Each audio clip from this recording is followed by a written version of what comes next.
Hein? Esta reunião está sendo gravada. Em inglês. E responsabilidade, né? Eu acho que tem gente que não fala por causa disso aqui, porque a reunião está sendo gravada. Hein? Mas me lembrei da historinha, né, que é muito comum essa dificuldade das pessoas para fazer uma prece, né? Principalmente a minha digníssima cara metade, né? Se chamar ela para fazer a prece, ela prefere uma briga do que fazer a prece. Mas ela não gosta. Mas isso aí é característica de cada um, né? Nós temos que respeitar isso. Mas então a historinha que eu estava lembrando aqui é sobre você já deve ter ouvido falar sobre um cidadão que foi para a igreja, o templo, né? E chegando lá, ele, senhor de um conhecimento de linguagem muito interessante, e fazia a prece dele bem rebuscada, né? E os espíritos observando aquela prece, né? Cheia de glamour, e observava no canto lá um pretinho velho lá, todo mal vestido, só dizia assim: Senhor, seu preto velho está aqui. Senhor, o seu preto velho está aqui. A prece dele é só essa, né? Aí os espíritos comparando as vibrações, né, de cada uma deles, e a do pretinho lá que estava no cantinho lá, bem, um fraseado bem simples, que estava alcançando as alturas, né, necessárias da prece. Mas é isso aí. Gente, nós vamos hoje começar, como eu falei semana passada, aquele item 2. Nós estávamos no 1, né? 1/5, agora vamos sair para o 2/5. Vamos ver aqui como é que as coisas estão. Bom, é isso aqui, ó. Deixa eu abrir aqui. Abre. Está todo mundo vendo? Não. Não? Compartilhou? Jesus Cristo, vamos começar tudo de novo, hein? Eu realmente não consegui aprender ainda. Que nada, você está só testando para ver se a gente está prestando atenção, rapaz. Eu sei disso. Nada disso é burrice meu, cara. Jesus de Nazaré. O que está acontecendo? Ismael, compartilhar. É isso. Oi, ainda bem que eu tenho o meu anjo da guarda. Isso. Compartilhar. Agora pode. Você vai no copinho, você vai lá no copinho. Eu vou no copinho e tomo um gole. Isso, vai lá no copinho. Eita! Agora foi, Você hein? abrir a tela toda. Isso, esse menino aprende com a facilidade, rapaz. Isso, quando crescer, vai dar um trabalho, né? Bom, então, gente, vamos rememorar aqui. Vamos. Essa tela inicial vai dar para a gente a informação, né? Nós estamos nesse grupo de prática em reunião mediúnica, unidade 2/5, vai tratar dos comunicantes, os comunicantes, né? Lembrando sempre que esse material foi tirado de uma apostila antigona lá e tal. Eu fiz algumas alterações sem mexer no conteúdo assim de forma a alterar nada, né? Do grupo da Fraternidade Leopoldo Machado. Então, preparei isso e joguei para o Data Show, né? Para a gente poder conversar. Os comunicantes. Não é importante a gente saber com quem a gente está lidando? Quem são eles? Claro. Vamos aqui, então, lembrando, né, para ninguém fazer o transe durante a reunião. Confiança a todos. Bom, esse item vai fazer essa trajetória. Os comunicantes, 2.1 seria escala espírita, tipos de comunicantes, e 2.2, a natureza dos espíritos, né? Para que a gente tenha uma noção, os livros que foram consultados para montar esse material, o Livro dos Médiuns, Livro dos Espíritos, Intercâmbio Mediúnico nos Domínios da Mediunidade, Mediunidade, Doutrina, Diálogo com as Sombras, alguns deles a gente já ouviu falar, né? Desobsessão, Diretrizes de Segurança, Nas Fronteiras da Loucura, Terapia de Vidas Passadas, Estudos sobre Mediunidade, Obsessão, Passe e Doutrinação, Pequeno Manual dos Médiuns, Depois da Vida, Animismo e Espiritismo, Estudando a Mediunidade, No Invisível e o livro Pão Nosso. Então, não falta aqui consulta, né? Bem rico aqui a fonte. Então, vamos lá. Escala espírita, tipos de comunicantes. Podemos dizer que praticamente todos os espíritos podem... Vou chegar um pouquinho para cá essa tela aqui. Podem se comunicar através da mediunidade. Praticamente, né? Podem se comunicar através da mediunidade, dependendo muito das semelhanças vibratórias entre o pensamento do espírito e o do médium. Essa sintonia nós já conversamos sobre ela em reuniões passadas aí, né? Para que haja um intercâmbio, não é isso? Espíritos nos extremos da escala evolutiva, ou seja, ou muito primitivo ou muito evoluído, tem mais dificuldade de comunicação. Por que será, hein? Quem é que tem uma ideia por que isso acontece? Quem é que pode abrir aí o conversation? Espírito dos extremos da escala evolutiva, ou muito primitivo ou muito evoluído, tem mais dificuldade de comunicação. Alguém tem uma ideia por quê? Cadê isso? Está aberto. Para sintonizar, eu acho, né? A sintonia é muito evoluído, nós não estamos nem muito nem muito primitivos, então eu acho que é pela dificuldade da sintonia, que nós estamos mais para primitivo, mas não tão primitivo, né? Aí você volta lá no parágrafo anterior, dependendo muito das semelhanças vibratórias. Pois é, problema de vibração. E o do médium, né? Então, Gil? Esse é problema de vibração, né? É a condição de vibração. Eu lembro que, inclusive, em alguns momentos, não sei se você se recorda disso, né? Que eu acho que você até já falou sobre isso, não sei onde que você falou, mas parece que já ouvi você falar também, mas a gente lembra de um caso que foi através de Tia Lulu, que um espírito ele teve que fazer uma escala. Veneranda. Que ela teve que fazer uma escala para poder justamente mandar a mensagem para a gente. Deixa eu entender que eu estou aqui às voltas de uma situação aqui, tá? Tudo bem. Mas eu vou lembrar também de uma comunicação. Algumas pessoas que estão aqui estavam na sala nesse dia, né? O Tiago, filho da Conceição, teve uma comunicação do Espírito Estevão, mas a vibração do Espírito é tão intensa que ele saltitava na cadeira, parecia que ele estava assim, eletrificado, né? Saltando com uma intensidade muito grande, né? E ele falando com dificuldade, porque a sintonia, naturalmente, a distância entre vamos dizer assim, as vibrações dele para o do espírito criava aquela dificuldade, né?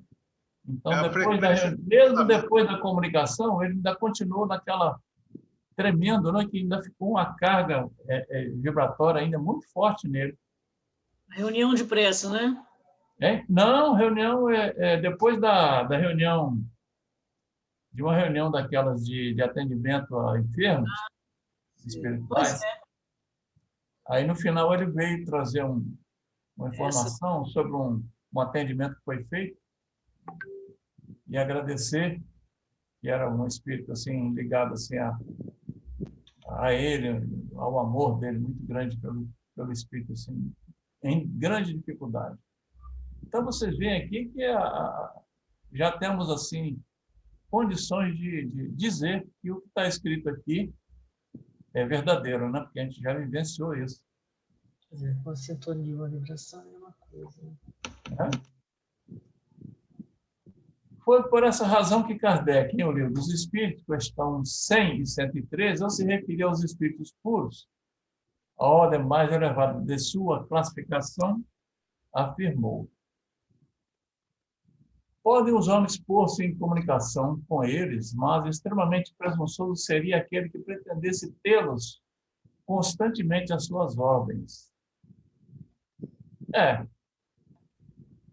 Nós, como diz o Chico Xavier, né, em determinada ocasião, o telefone toca de lá para cá. Vocês lembram disso? Então, ninguém pode achar que a qualquer momento eu posso convocar determinado espírito para poder falar através de determinado médico, porque a coisa não funciona desse jeito, né? Seria presunção, né? Pode haver uma invocação, né, Ismael? Como o Kardec costumava fazer. Mas, no caso, era mais para estudo, para observação, né? E os mentores espirituais responsáveis pela codificação ajudavam porque era instrução, né? Era instrutivo. Mas, como você está dizendo, nem sempre funciona porque o espírito, no caso comum, precisa ter vontade de vir, né? Condições. Eles não estão à nossa disposição, né? Exato. De acordo com a necessidade, né? Porque nós somos eternos necessitados, aí eles vêm para poder nos acudir, né? É isso? E, Orlando, você teve algum caso assim de vibração ou para baixo ou para cima, que o máximo ou o mínimo?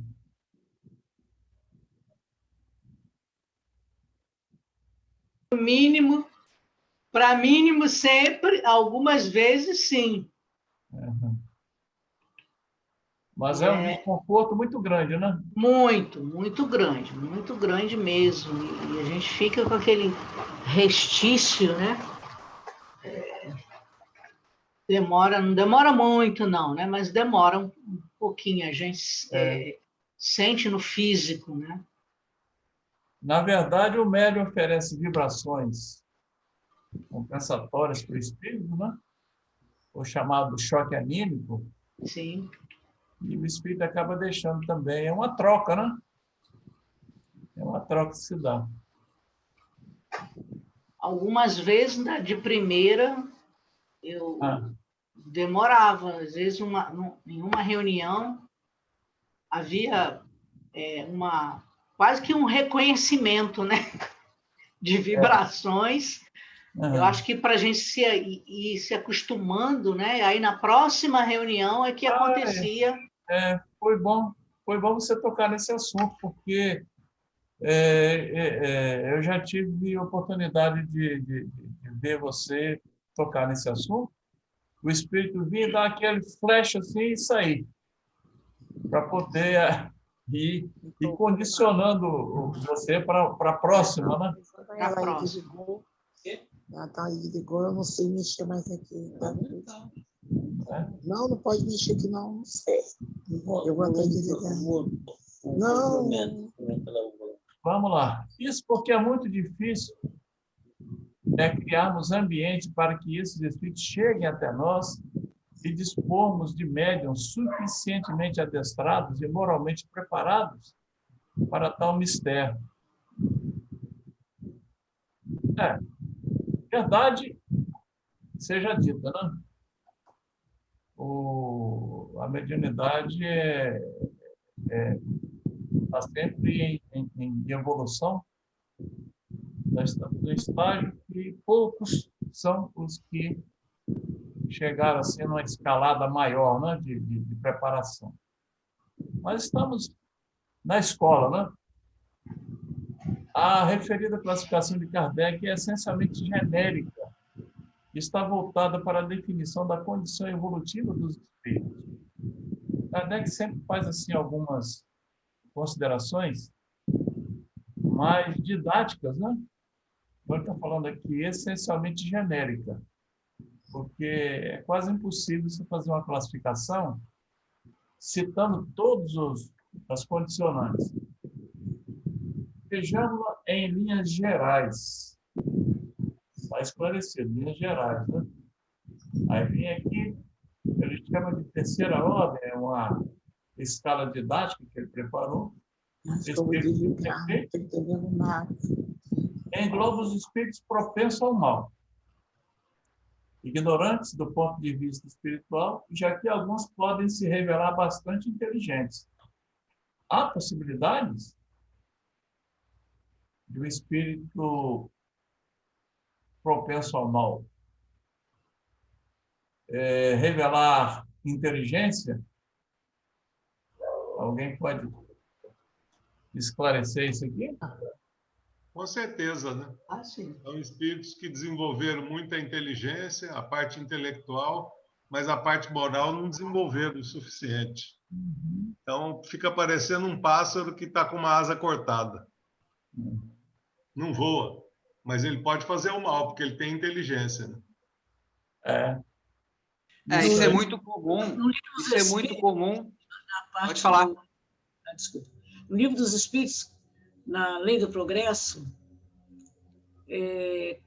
os Espíritos falam isso, que a inteligência vem antes do moral, justamente porque fica mais fácil para a criatura, com conhecimento, no aprendizado, entender o que é o bem e o que é o mal, e aí fazer a opção. Mas o moral, às vezes, o progresso moral custa aparecer, ao passo que o progresso intelectual é contínuo. E por isso que a maioria de nós tem mais conhecimento, né? E mais propensão para o mal, para os defeitos, para as imperfeições, do que moral. É verdade. A humanidade está cheia de gente muito inteligente e com pouca moralidade, né? Encarnados. Faço ideia da quantidade de desencarnados. Predominância da matéria sobre o espírito do que resulta em acentuar paixões. Fica mais acentuado isso aí. Compreende a classe dos espíritos impuros. Tem até aqui a classificação, 10ª classe. Os impuros, a 10ª classe seria levianos, a 9ª seria pseudo-sábios, 8ª, espíritos neutros, 7ª, batedores e perturbadores, 6ª, caracterizando um abrandamento progressivo dos instintos, de classe para classe, até chegasse à segunda ordem. A segunda ordem seria o ingresso nessa ordem assinala o momento evolutivo do despertar da consciência, em que passa a preponderar sobre a matéria o espírito. Então, ele começa a acordar para o lado espiritual, né? Moral. Essa segunda ordem já é um passo que se dá nessa linha evolutiva. Gente, eu estou falando muito, hein? Se vocês quiserem colocar alguma ideia aí, pode falar. Ismael, em relação a essa evolução espiritual, que vem primeiro a evolução intelectual e essa classificação das ordens, eu acho que vale a pena a gente observar a questão da empatia. Eu acho que quando o espírito começa a desenvolver a empatia, ele começa a utilizar a inteligência que ele desenvolveu e começa a pegar essa escala dessas ordens aí espirituais, né? Como as pessoas falaram antes, que desenvolve a inteligência primeiro por várias razões, que eu acho que justamente é isso. Eu acho que a gente tem uma dificuldade de desenvolver uma empatia, não é nem desenvolver, de vivenciar uma empatia. Quando a gente começa a vivenciar a empatia, eu acho que a gente começa a adquirir esses outros conceitos aí para poder começar a caminhada nessa escala. Você ter empatia já significa ter sensibilidade, né? Sensibilidade, né? Sim. O que envolve a grande massa é que ela, infelizmente, ainda é trabalhado o campo da inteligência maciçamente. O campo moral ele vem muito vagaroso. Uma hora essa situação vai precisar ser convertida, ser diferenciada. Mas de novinho, de criança, tudo em cima do saber, da inteligência. Muitas famílias nem pensam em conduta moral. Graças a Deus que isso está mudando e tomara que tome proporções gigantescas. Também, ainda dentro dessa linha do progresso e da moral, o muito importante é a compaixão. Se a pessoa não consegue entender a dor do outro, sentir compaixão pelo outro, ela vai permanecer muitas vezes no seu egoísmo, sem querer dar um passo para ajudar o outro. Isso é tão importante que na parábola do bom samaritano, quando Jesus fala que passou o sacerdote, não ajudou, passou o levita, não ajudou aquele ferido que estava à beira da estrada, e quando o samaritano se aproximou, tomado de compaixão, ele se decidiu a ajudar. Então, a partir do momento em que você não começa a sentir a dor do outro, que a dor do outro, o problema do outro começa a te sensibilizar, a interferir no seu comportamento, você passa, então, a deixar o seu egoísmo e sair na busca do outro. Muito bom. Então, eu ia entrar um pouquinho no assunto. Nessas questões, nós estamos achando que está bem lento, né, o nosso progresso, nós nos incluamos nisso, que somos ainda espíritos muito imperfeitos, aí que vem coisas como a pandemia, aí que mata, assim, em 2 anos, quase 500 mil pessoas, para ver se a gente se sensibiliza com o outro, com aquele que está passando fome, com aquele que está sofrendo, preso dentro de casa, sem poder sair. E a espiritualidade vai ganhando com isso, porque alguns corações, com certeza, estão ficando mais leves nesse sentido de ajudar uns aos outros, né? Nós não estamos lá dentro da sala mediúnica recebendo os espíritos, nós estamos recebendo informação diuturnamente sobre nossos corações que estão sofrendo por aí afora. E isso tem que calar fundo em cada coração nosso, senão esse progresso vai se tornar cada vez mais lento mesmo. Essa fala me fez lembrar de uma frase de Dr. Bezerra, uma ocasião ele passou para alguém. Ele dizia assim: quando recalcitramos ante os convites do amor, somos defrontados pelo aguilhão da dor. Então, a dor, quando a gente demora a acordar para seguir adiante, vem o aguilhão, né? Aguilhão vocês sabem que né? Aquele ferrão que o pessoal utiliza para que os animais andem para frente, né? A dor é uma justificativa, é uma ferramenta que a lei divina se utiliza quando a pessoa insiste em não querer progredir, não querer melhorar, está ali naquele estado, no conforto, não é? Quer viver aquele momento, não quer sair, porque melhorar dói. A gente sofre. É muito árdua a nossa luta para melhorar. Aí Deus, na lei divina, já está implícita essa ferramenta Ah, você não quer, não? Então, eu vou deixar a vida trabalhar para poder ver se você acorda. Vocês lembram do Evangelho? Acho que é no Evangelho. Tem uma frase que diz assim que a dor é uma bênção que Deus envia aos seus eleitos. Nossa, mas eu custei a processar essa frase. Quem é que é o eleito para sofrer, né? Mas é justamente isso. Você precisa ir para frente. Eu vou fazer, eu vou tirar as escoras, as muletas, né? Deixa a criatura acordar para, né? O diamante só brilha quando recebe o buril, né? Para poder tirar aquela parte jaça, né? A jaça, né? Por aí. E quem nos elege, hein, Ismael? Somos nós mesmos que nos candidatamos e nos elegemos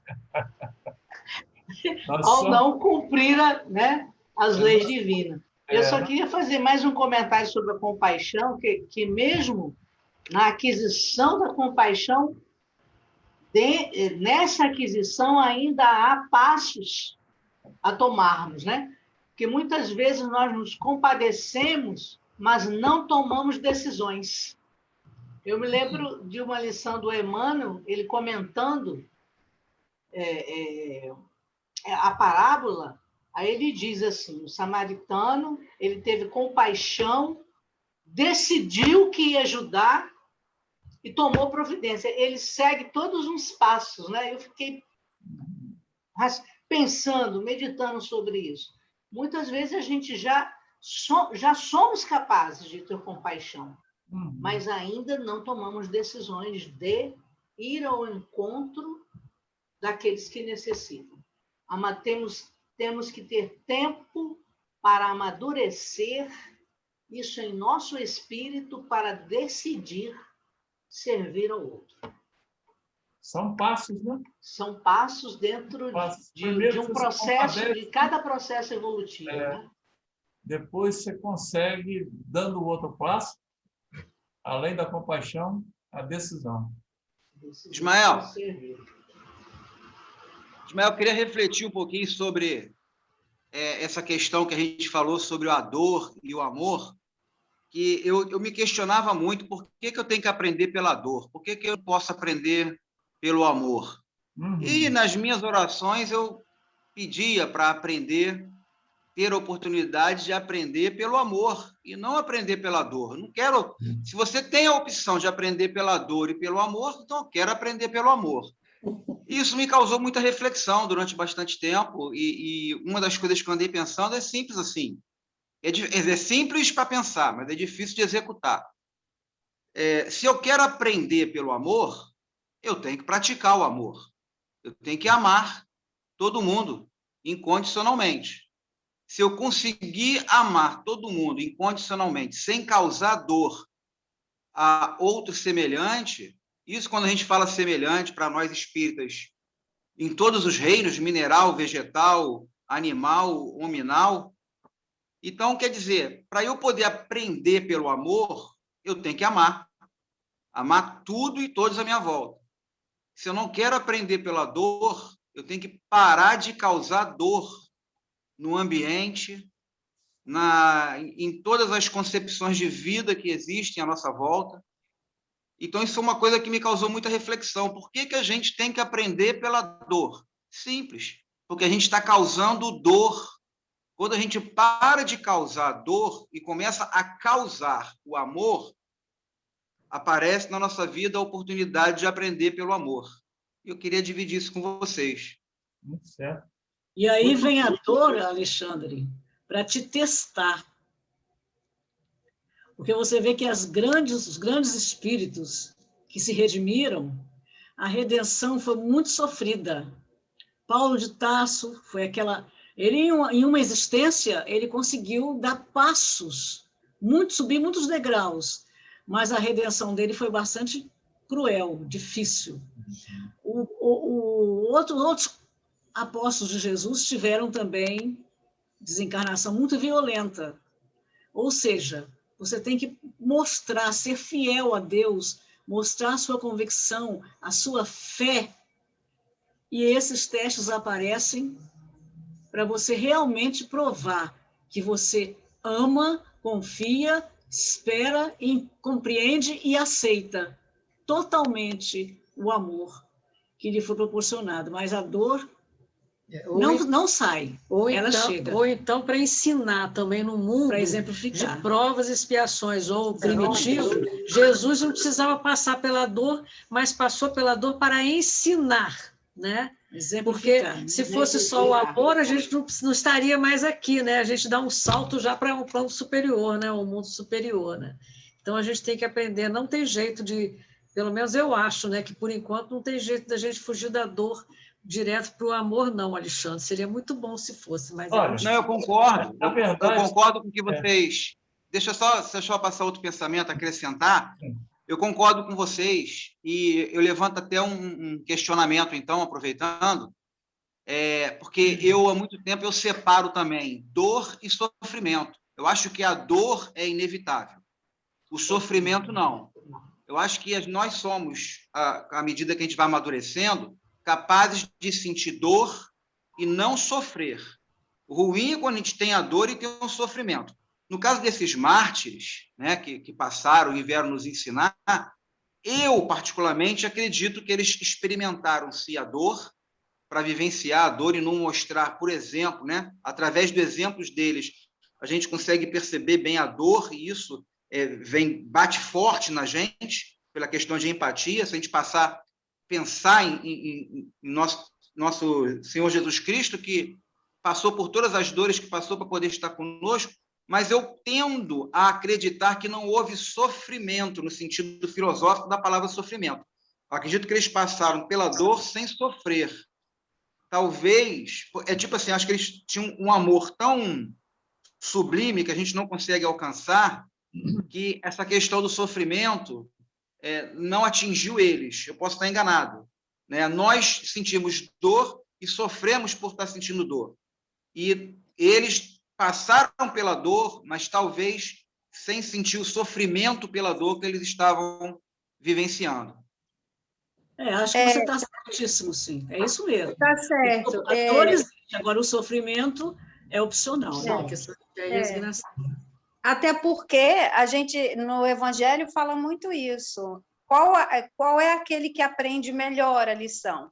Aquele que passa pela dor com tranquilidade, sem reclamar, né? Então, é esse que vai chegar a um patamar de iluminação um pouquinho mais rápido. É complicado, porque nós ainda, coitadinho de nós, né?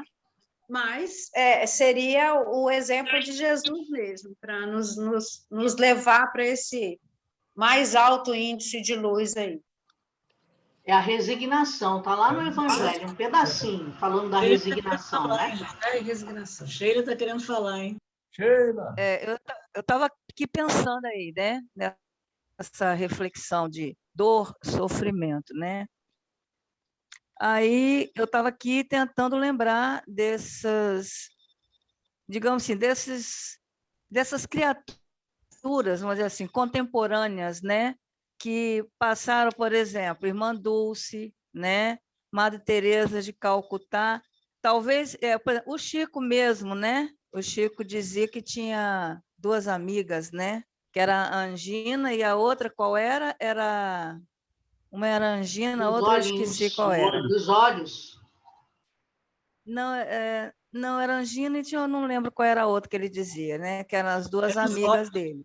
Então, eu acho que, eu não sei, não conheço bem a vida dessas pessoas, mas a impressão que eu tenho pela grandeza desses espíritos, eles não tiveram assim, por exemplo, Madre Teresa de Calcutá, pelo jeito, ela trabalhou a vida toda, né, pelo semelhante. Não sei se que ela era a impressão que dava que ela era uma pessoa assim, firme, né? Nas posturas, nas atitudes. Eu não sei se ela teve assim alguma dor, ela deve ter tido dificuldades, né? A irmã Dulce, né? Ela realmente era um doce de pessoa, pelo pouco que a gente conhece, que eu conheço, e ela foi um problema sério de coluna, né?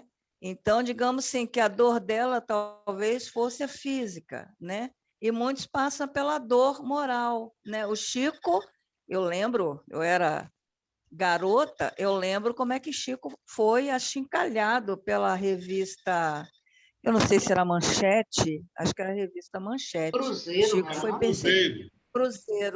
Cruzeiro, né? Pois é, eu era garotinha, eu era novinha, né? Então, não, não tem muito tempo, não. Então, esses, por exemplo, o Dalai Lama, né? São pessoas assim que têm uma postura e têm um ensinamento. A gente não sabe, às vezes, quais as dores que eles passaram. Mas eu acho que não é assim, por exemplo, porque os primeiros, né? Os apóstolos, o Paulo, ele tinha uma, digamos assim, uma carga muito grande pelas próprias atitudes, pelas perseguições, quer dizer, ele adquiriu débitos enormes, né? Então, talvez ele tivesse que passar por essa dor mais contundente, aquela coisa mais difícil, né? Mas a gente não sabe da dor do outro, né? A gente sabe da dor da gente. Então, talvez, como vocês falaram aí, né, é a questão de dor e sofrimento, né? Mas o que eu estava aqui pensando, que não é necessariamente, realmente, de ter que passar por uma dor, né? Para a gente poder... nós precisamos, né? Mas muitos não precisam passar necessariamente por essa dor ou pelo sofrimento, né? Essa história toda que eu fiz, né, foi lembrando disso, que eu acho que não precisa ser necessariamente. Alguns se a gente for buscar isso. Os espíritos dizem que tem, que a redenção implica em sofrer, em dor, né? Agora, sofrimento, como o Alexandre falou, e eu concordo com ele. Mas que realmente você, para provar, você tem que mostrar, porque o que adianta você falar que você é bonzinho, você ajudar os outros, se você não está exemplificando também que você consegue ter fé suficiente para suportar o que você está ajudando nos outros. Você está nós não precisamos ir muito longe. Vou citar um, mas tem alguns que eu conheço.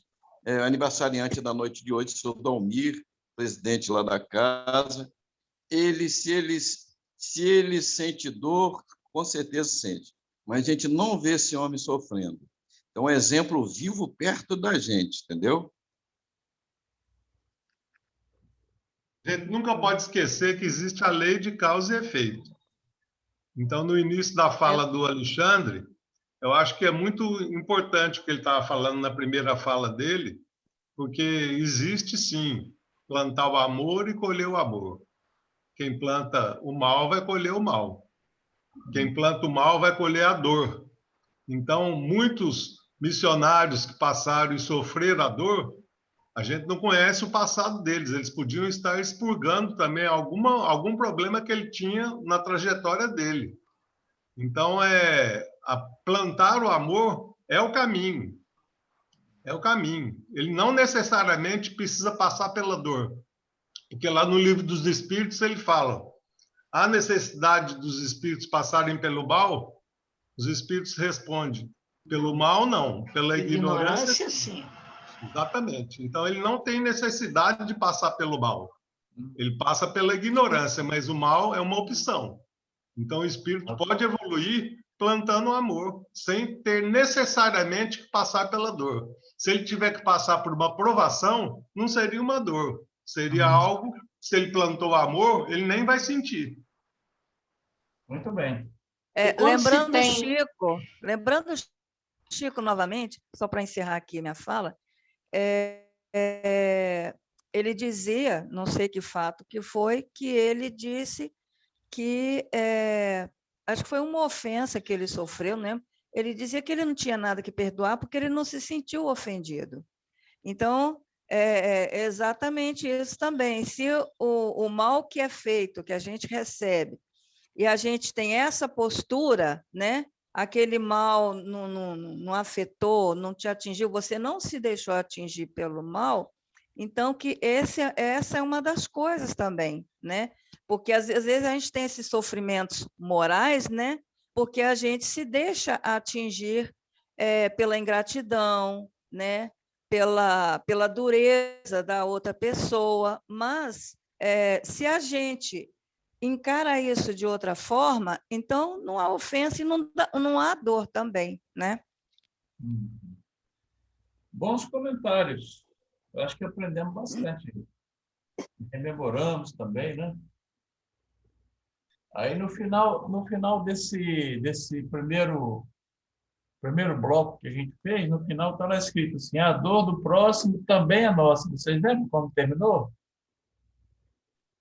O primeiro bloco, nós estamos começando o segundo bloco hoje, né? Aí no final tem essa frase: a dor do próximo também é nossa. Nós temos que estar atentos a isso, né? Estamos interligados, né? Fazemos parte de uma... São características dessa ordem, quer dizer, da segunda ordem, o desejo do bem, a compreensão de Deus, compõe-na espíritos benévolos, que é a quinta classe, espíritos sábios, da quarta, espíritos de sabedoria, terceira, espíritos superiores, segunda. Em todos estes já despertou a sensibilidade. Alguém falou em sensibilidade ainda há pouco, mas está aqui, né? Nestes já despertou a sensibilidade para a alegria de construir o bem e trabalhar pelo progresso, embora tenham ainda que passar por provas para chegarem à perfeição dos espíritos da primeira ordem. Embora tenham que passar por provas, porque certamente a reencarnação em vidas anteriores deve ter havido compromisso. Por isso que a gente sempre fala, né? Não quero saber do que eu fui antes, porque certamente eu fui pior do que eu sou hoje, né? E a gente só olha para o retrovisor do carro para ver se vem algum para bater na traseira. Não, mas o ideal é a gente estar sempre olhando para frente para não cair no precipício. Então, são classes dessa segunda ordem que, didaticamente, Kardec coloca aqui. Primeira ordem, espíritos puros. Estou quase chegando lá, falta pouco. Será? São os redimidos, os que, após percorrerem todos os graus da escala, se despojaram de todas as impurezas da matéria, gozando da inalterável felicidade, como anotou o codificador. Então, nós estamos... esses espíritos puros, eu não sei qual espírito que fala, não sei se é Emmanuel, que a distância que estamos dessa escala de espíritos puros é a mesma que medeia entre a vida ainda dos primeiros momentos de existência, né? Para que estamos hoje e para chegar à angelitude, a distância é a mesma. Voltarmos no tempo, né? Lá na escala evolutiva, lá nos unicelulares, né? Estamos mais ou menos nessa distância. Toda vez que eu leio...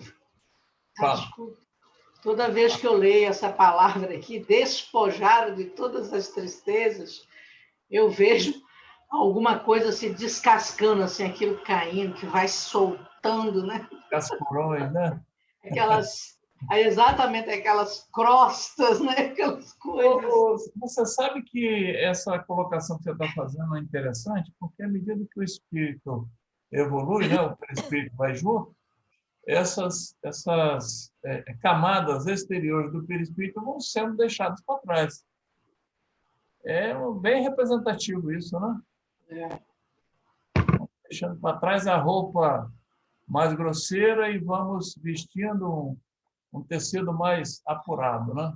Ismael, não só quando nós vamos ficando mais pueril, mas lá no livro que fala do Segismundo, quando o espírito vai perdoar o pai dele, você lembra que ela fala? Ele fala que ele perdeu uma escama grossa, espessa, no momento em que ele perdoa o pai dele, no plano espiritual. Então, assim, existem momentos nossos também que a gente vai perdendo essa camada grosseira nossa, né? Dependendo do nosso grau de entendimento das coisas. Vocês lembram dessa frase assim? Nossa, parece que eu tirei um peso das minhas costas, não é? Comumente, quando você se liberta de alguma coisa. Nossa, eu tirei 1 tonelada das minhas costas. É mais ou menos isso aí, né? A pessoa vai se desvencilhando, pouco a pouco.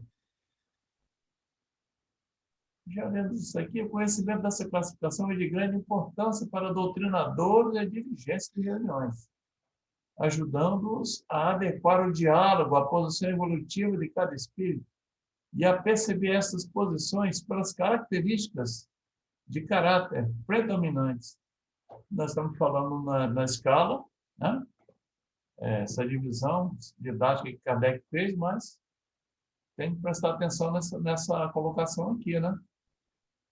Ficarmos atentos para ver aqui que escala o espírito está vivenciando naquele momento em que nós estamos conversando com ele, né? É bom conhecer para trabalhar melhor. Continuando a primeira ordem, espíritos puros. Quão importante saber, por exemplo, que há mais treva no espírito que sopra discórdia, que conspira contra o bem, que é a 10ª classe, do que no irrefletido, zombeteiro da 9ª classe, compreender que a pseudo-sabedoria, que é da 8ª classe, é uma posição mais prejudicial à vida do que a neutralidade, 7ª, que há uma sutileza entre os espíritos sábios, 4ª, e os espíritos de sabedoria, 3ª classe, estes últimos sendo mais evoluídos por aliarem a capacidade intelectual a um mais aprofundado senso moral. Ele vai percorrendo essas escalas e vai dando uma dica aqui, né? Importante saber essa escala para a gente poder saber tratar com esses espíritos dentro dessas classes traçadas aqui. É fácil? Eu acho que não, né?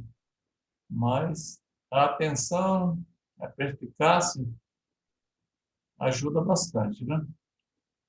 A gente encaixar aqui o conhecimento nessas classes, na hora do atendimento.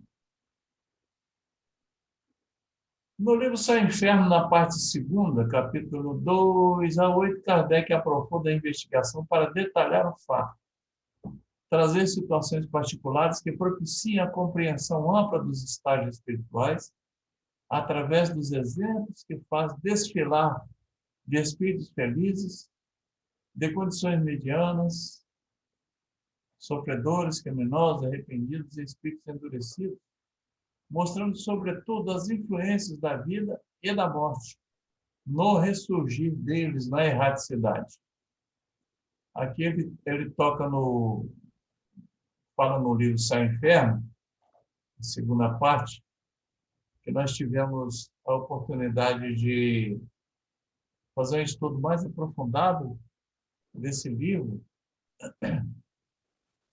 quando a gente estava editando aquela revista que a Casa Espírita tinha, né? E no ano, eu acho que é do centenário do livro Céu e Inferno, nós fizemos uma programação para estudar, levar ao conhecimento do público em geral, de capa a capa, esse livro Céu e Inferno, que pouca gente lê, né? É um dos livros da codificação que poucos conhecidos. É o nosso estudo de segunda a quinta-feira, Ismael. Sim, estou lembrando da revista, né, que nós fizemos. Nós fizemos muitos artigos sobre o Céu e Inferno, né? Nós temos um ano inteiro, nós cuidamos dessa parte aí, um ano inteiro, né? Todo mês publicava uma sequência lá do livro Céu e Inferno, né? Mas tem coisas maravilhosas nesse livro. Mas é pouco lido, né, Jô? Infelizmente. Mas agora, com esses estudos sendo feitos agora, está levando mais conhecimento dele ao número grande de pessoas, né? Então, algum comentário, gente? Vamos lá. Primeira ordem ainda. Os diálogos têm um componente muito forte de pesquisa carregados de inquirições, o que é absolutamente necessário ao trabalho do mestre Dionês de radiografar os panoramas íntimos das almas a fim de estruturar o corpo da codificação. Ele é como aquele bandeirante, Kardec, né? Que foi à frente, abrindo a picada para que a gente viesse percorrendo um caminho com mais segurança, né? Ele fez esse trabalho aí de bandeirante mesmo. Não faltava, porém, para esses comunicantes a consolação auferida do ambiente saturado de vibrações. É o que ocorre nas nossas reuniões, normalmente, né? Vocês, naturalmente, devem relembrar que alguns espíritos até chegam às lágrimas após alguma comunicação que ele tem a oportunidade de fazer através da mediunidade, né, nessas reuniões mediúnicas. O ambiente saturado de vibrações alcança os corações, né? Em desarmonia, em sofrimento. O médium chora junto, né? Não é assim que acontece? Às vezes acaba a comunicação, o médium está chorando junto, porque viu que o espírito foi alcançado pelas vibrações. Isso é muito... Tem alguém que tem algum caso específico? É muito bom essa experiência, né? De você ver, perceber o espírito tão carregado ainda com o ódio, com o ressentimento, e ele despertar a consciência de que todo o sofrimento dele está aí, dele se manter no estado de ódio e de mágoa. Exatamente, quando ele desperta e ele começa a sentir o seu estado vibratório, e quando você dá a comunicação, você sente todo aquele peso, todo aquele pesar. Quando ele desperta, é como se o corpo do médium sentisse, e aquilo te dá um alívio. Toda a sua musculatura afrouxa. Você sente os seus músculos se afrouxar, antes tão retesado, sabe, contido pelo carga de ódio, você sente aquele afrouxar. Literalmente, eu acho que a expressão é essa.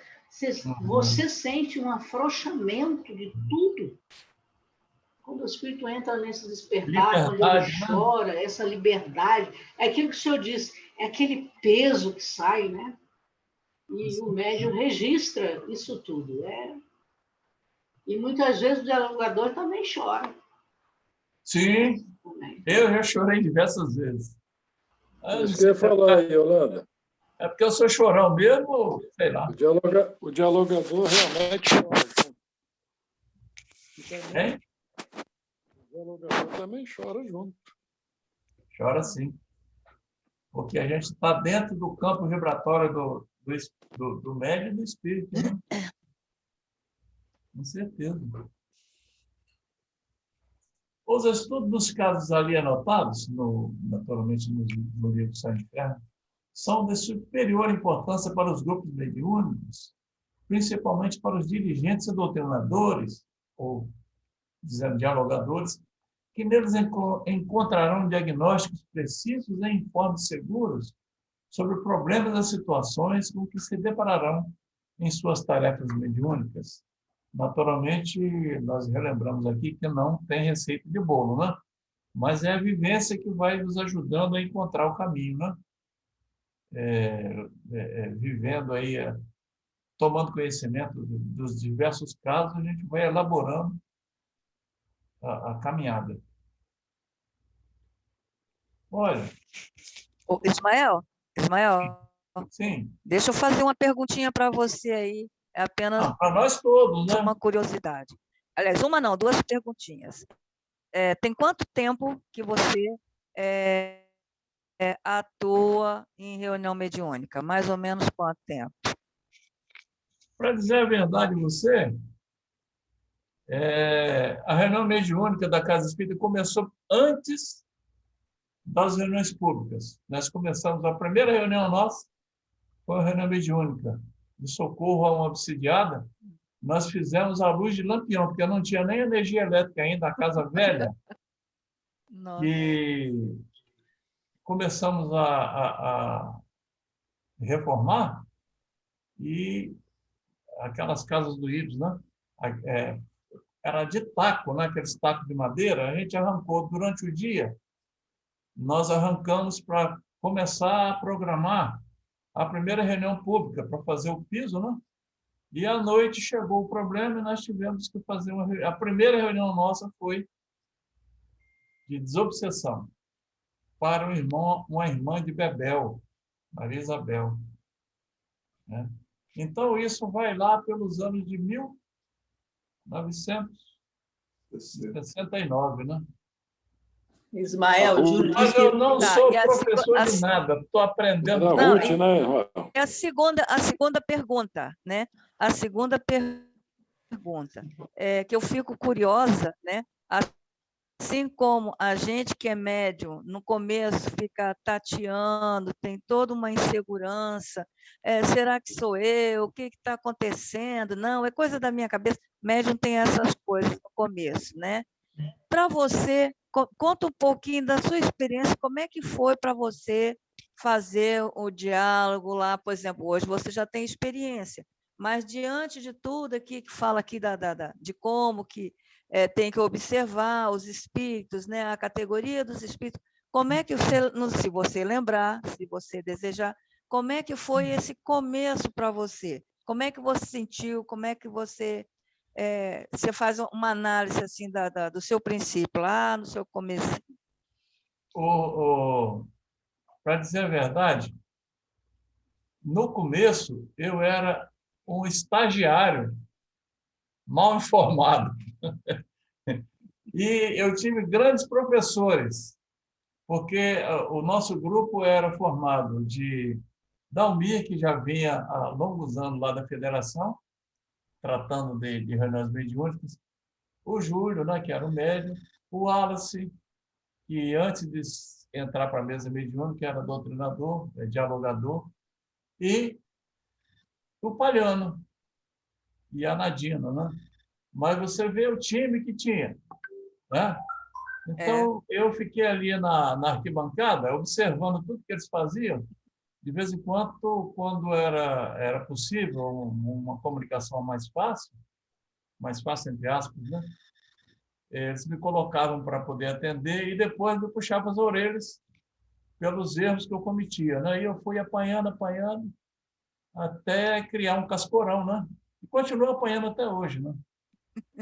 De vez em quando a gente leva quando a gente começa a achar que está sabendo muito, leva umas rasteiras, né?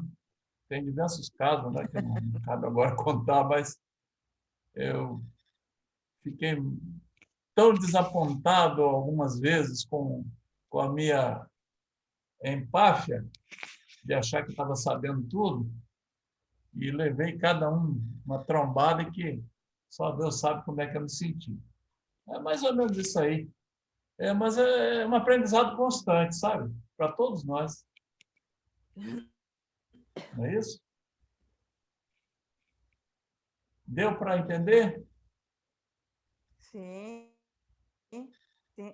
Aliás, a sugestão, você podia escrever um livro pitoresco, né? Mediúnico, né? Essas rasteiras. Que você... É sério, estou falando sério. Porque serve de aprendizado, o Ismael. Sabe? Para aqueles que estão iniciando, é sério, é aprendizado. a você relatar as suas experiências, né? Uhum. A gente pode até levar para o lado da brincadeira, né? Muitos casos, se não fosse, como é que se diz, seria cômico se não fosse trágico, né? É mais ou menos por aí o título do livro, né? Seria cômico se não fosse trágico. A gente causar tanta dificuldade para os espíritos que estão conduzindo a tarefa, e eles têm um trabalho danado, uma paciência de ter esses burro manco, né? Para carregar a carga, que somos nós, estamos ali, né? Como diz o Zé Grosso, né? Em determinada vez. Quando não tem um cavalo baio, a gente é obrigado a montar no burro manco. É mais ou menos por aí. Mas até dá para fazer um livro, sim. É boa ideia. O pitoresco, né? Não só os meus casos, mas de outros que a gente observou, né? De outras pessoas. Serve até de orientação, de ajuda, né?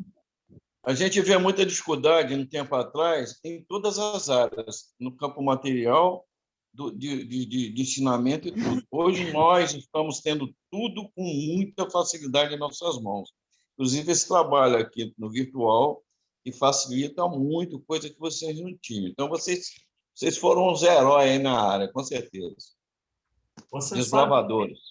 Você sabe que eu tenho pensado nessa questão, eu acho que nunca os espíritos tiveram tanta facilidade de aprender do que nesse período agora de pandemia, que está todo mundo descobrindo que tem uma quantidade imensa de informação à disposição e a gente nem se dava conta. Quantidade de palestras, de orientações, nossa! Quem não quiser aprender espiritismo é porque não quer mesmo, porque agora está tudo dentro à disposição das pessoas, dentro da casa dela. Muito bom. Eu acho que já ultrapassamos o horário, né? Só para terminar um minutinho só, Ismael. Sim. É uma ferramenta espetacular quando bem usada. Com certeza. Ao mesmo tempo que se evolui de um lado, os malandros usam a internet para ludibriar mais ainda os idosos. Então, você vê que é uma ferramenta que é dada, como também foi o problema da bomba atômica, né? Com certeza. Dizimou milhares, mas como que se aprendeu com o átomo, né?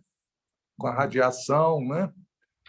É verdade. É saber usar. Como vai ser usada a ferramenta é que dita para que lado você vai, ou para o norte ou para o sul. Com certeza, na verdade, é absurdo. Verdade. Agora, aí cabe uma informação seguinte: aquele que está fundamentado nas obras básicas, ele pode ouvir e ler o que ele quiser, que ele não vai perder o rumo. É verdade. Não é? Sim. Se tiver fundamentado... Está estruturado. Está estruturado. O que a gente vê de coisas assim meio esquisitas, fora dos parâmetros, né? Deveriam ser, também tem muita coisa na internet, né? Mas quem tiver... Saber tirar proveito para o bem, né? Até essas coisas erradas ajudam a gente a raciocinar, você sabe? Sim. Aí, assim, não é por aqui que eu tenho que ir, eu tenho que ir do outro lado. Mas é isso aí. Gente, eu vou ter que parar por aqui, porque já passamos 10 minutos da hora, né? Ok. Agradeço a participação de todos aí. As colocações são muito bem-vindas. O Assis, não sei se ele chegou agora, se ele estava aí, ele não falou nada, mas ele está aí. Não, cheguei um pouquinho mais tarde, mas... Um pouquinho mais tarde? Aproveitei bastante a reunião. Para quem não conhece, você é a Raspa do Tacho, meu irmão mais novo. É difícil alguém não conhecer. chamado Francisco de Assis. Ô, Assis, já que você estava calado aí, você pode falar mais alguma coisa para fazer a prece para a gente? Lembrando sempre, né, dos nossos irmãos que estão hospitalizados, os que desencarnaram e precisam de uma ajuda. Uhum.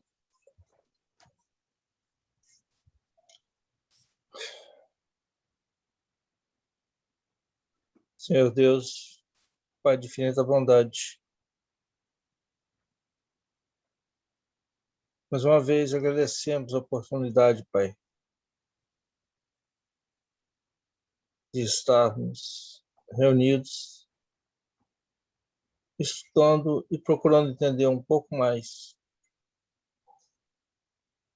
os ensinamentos deixados pelos nossos irmãos do plano mais alto. Agradecemos, Pai, o teto, a roupa, o alimento, a oportunidade da reencarnação e tudo que nos favorece a trilhar este caminho em busca de uma posição melhor na escala evolutiva. Os amigos espirituais possam atender a todos aqueles que passam pelas dificuldades da enfermidade corpórea, que possa levar os fluidos necessários para a recuperação de cada célula, de cada órgão, procurando restabelecer a máquina humana para facilitar o seu estágio aqui no plano terreno. Agradecemos por tudo que nos concedeste, Pai amado, e nos abençoe hoje e sempre. E assim seja. Gente, muito obrigado pela presença de vocês.